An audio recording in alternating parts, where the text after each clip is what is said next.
MTD Network are L&R Precision in Quedgeley down in Gloucestershire. Now, they have great success story. They're about to move, so I wanted to get their old milling section.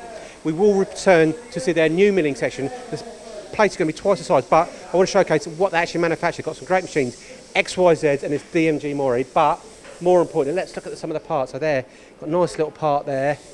Loads of different angles, radius.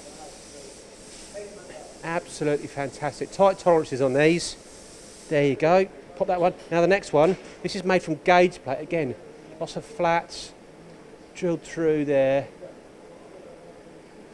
but then also individually etched, which is a nice little part. And they're doing that all on the DMG Mori. But it's not just milling, bit of turning as well on a fixed head XYZ machine. There you go, look at that. A lot of material removal, cracking little part there, or cracking big part. But if we're talking big parts, again on their DMG Mori, one I prepared earlier, look at that. So loads of material removal, pockets, slotted, radius, profiled. So that's just a great example of some of the work they do at L&R Precision in Quedgeley, Gloucestershire. Get in contact via MTD Network.